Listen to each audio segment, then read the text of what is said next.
All right, so let's get started. I would like to start with a chalice lighting this morning. Maybe.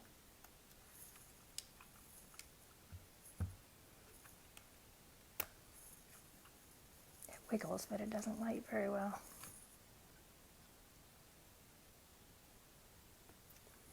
Okay, our chalice is lit. We gather in this time of uncertainty, full of the unknowns as angst closes in upon us. We light this chalice with a flame that draws us together. With this flame, we cut through the darkness of isolation and are warmed by the fires of interconnection. For this moment, this radical moment, we find a certainty within the knowable bonds of love and community. I'm so glad you all are here. So today is our first Activities for Kids put on by the VUU Faith Formation Program. We've got a couple of things that I want to introduce you to. A little bit of a get started, and we'll talk about it later. So here's that experiment that I posted last night, or this morning it may have come up. And I'll talk about this and how you do it at the end of our podcast. I also want to have you notice no, this is not a failed attempt at flowers. These are my principal sticks. So what I have done is just some little pieces of cardboard with a number on them and the correct color for the principal. The first principal is red. And then on the back, I wrote myself a little note. Everyone is important.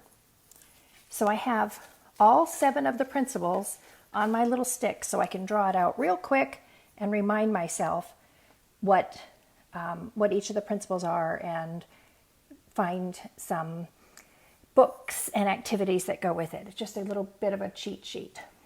So the first thing that I want to talk about today are how to help our kids with the cabin fever that is probably going on. And I want to look at some activities that help the kids with resilience. Make them stronger so that they can sit down for more than 2 or 3 minutes and not be bored. And a good example of this would be puzzles. So the first one I want to show you, these are homemade puzzles. And what I did is I took 8.5 by 11, and of course in the rainbow colors, because that's sort of my thing.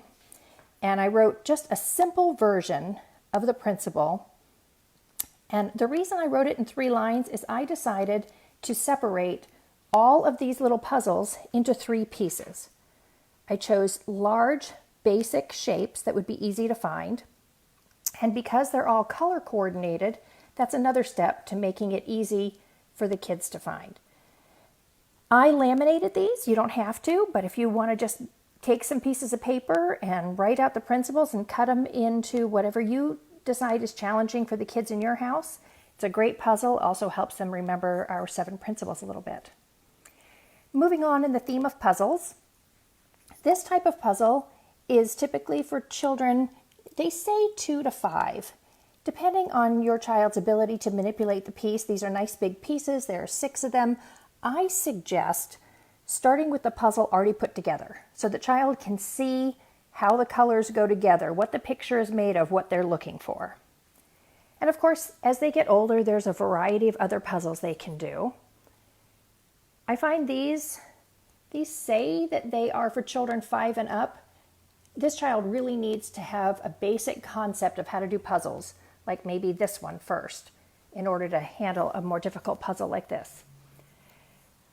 Another DIY that you can do at home is I took pictures, my theme was feelings, and put them on a construction paper, cardstock, glued them on real well, and then cut them into puzzle shapes. So I have all of these, I think I have 10 different baggies for kids in the preschool class to use on feelings, really basic, all different colors. But how about for the family as a whole? You're going to jump right into one of these jumbo 1,500 piece puzzles, and the little kids are going to get lost, the big kids are going to get frustrated with the little kids. So break it up into manageable parts. So you can have somebody doing sorting.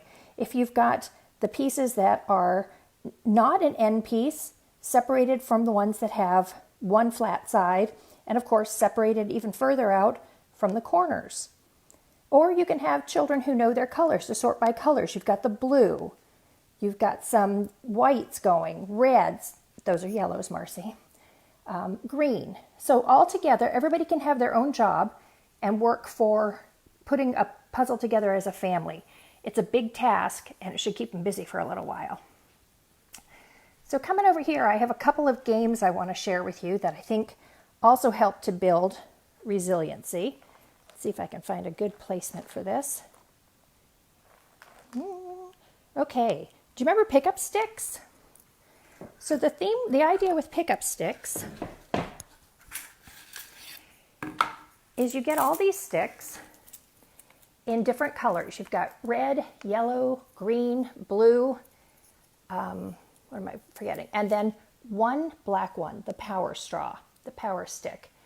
And what you do, and this can be done as an individual, playing all by themselves, somebody who needs some quiet time, or as a group, and you just drop the pieces.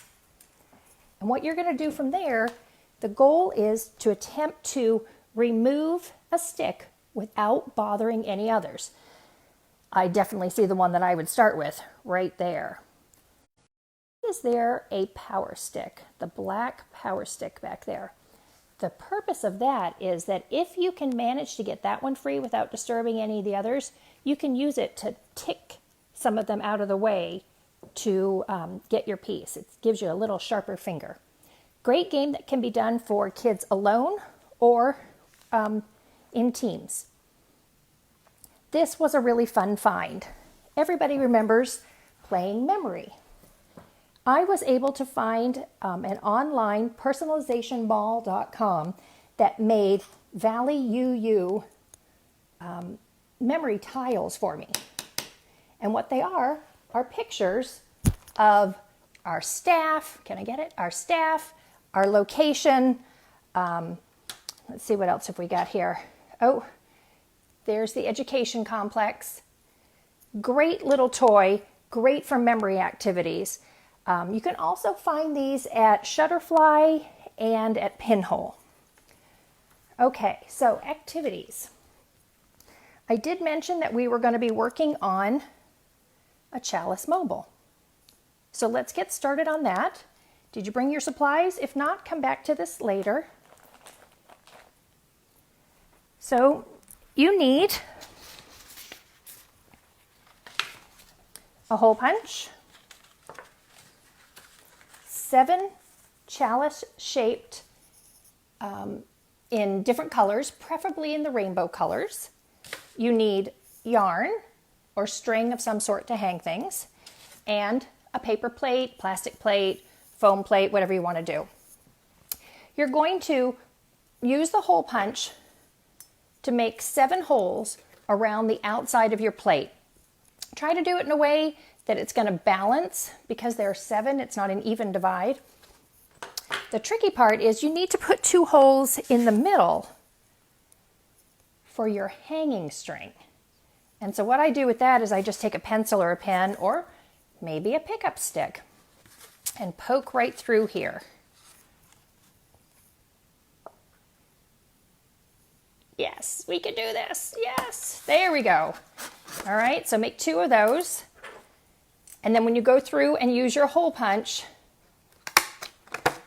for placement for your hanging chalice. So I'm pretty sure you all already know why I chose the rainbow colors. So you've got a color that matches up to each of our 7 principles.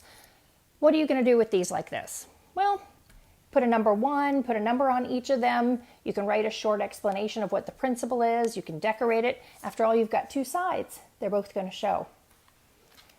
So taking a long piece of string or yarn for your hanging in the middle, and then smaller ones that you're going to obviously just thread right through your hole punched in your chalice.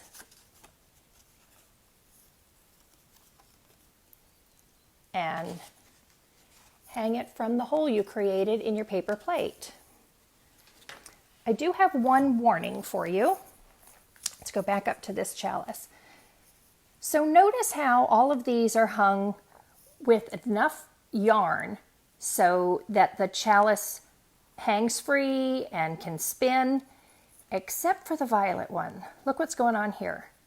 It is hung so, it's getting away from me, hung so tightly up here that the chalice can't hang free, it can't spin. You know, if that's how you want it, because then it always shows a certain side, then take that into consideration. But I kind of like having them hang free where they can spin and we can see the different sides of them. Okay, let's go back to our experiment. So this uses capillary action, which is the ability of water molecules to climb up an item and connecting each of these. I have a piece of coffee filter that I laid in between each of the cups. Can you see that right there?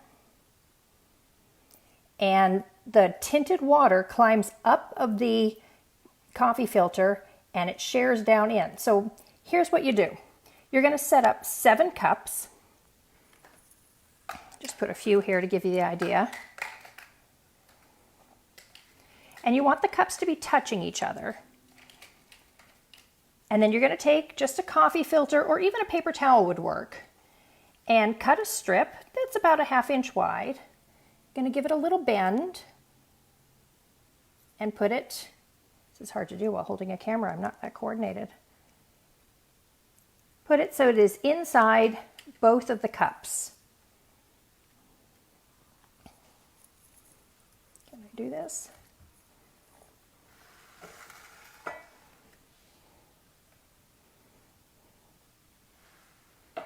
All right, see that there? All right, you only need 3 colors. You need red, you need yellow, and you need blue. So what you're going to do is you're going to put between 2 and 4 drops of red into your first cup.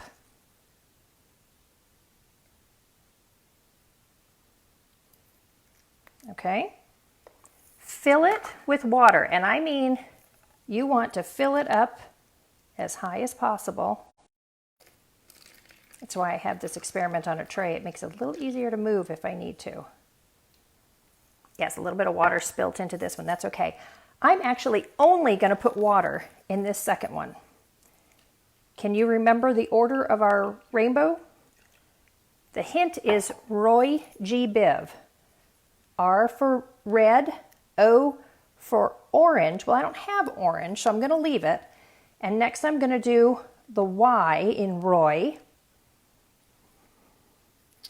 which is yellow. Again, 2 to 4 drops.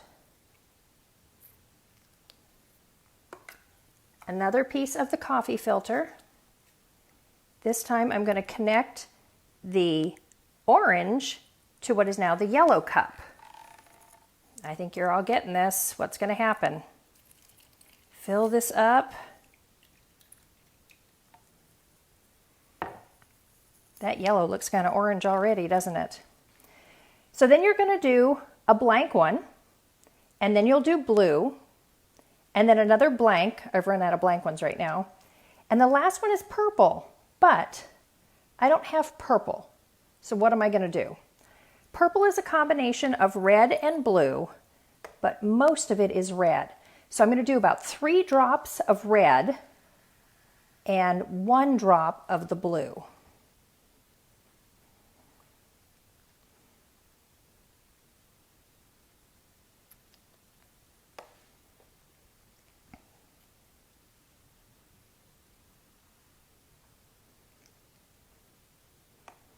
Okay. So I'm missing 2 little cups here. So we're going to pretend, sorry, you can't see.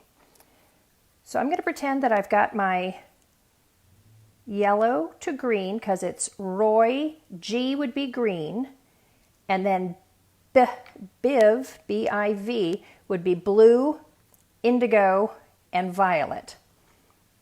So sorry, I ran out of cups. You're going to put a connecting filter between the yellow and green, the green and blue, the blue and the indigo, and then the indigo with the violet. And with the violet having the two colors in there,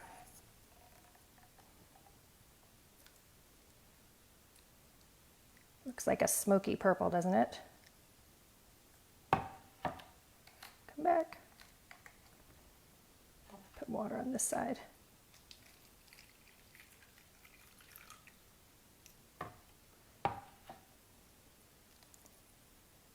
So you get the idea. See if you can make it work. Here's how mine went. I put red here, empty. Yellow, empty. Blue, empty. And then the purple. This was the red and blue combined, with it being a little bit heavier on the red side.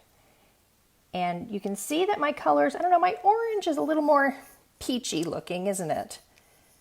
But the green came out nicely. How did the green form?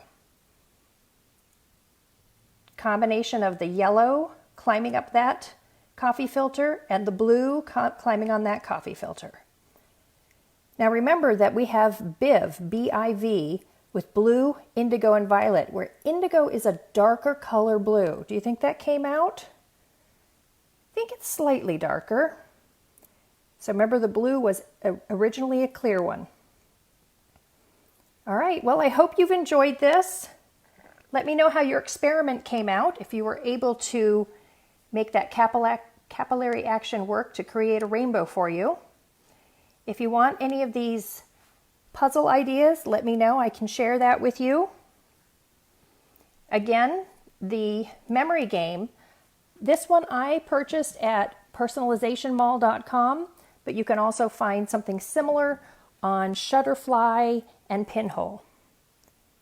And I hope that your mobile comes out well. I'm rather happy with mine.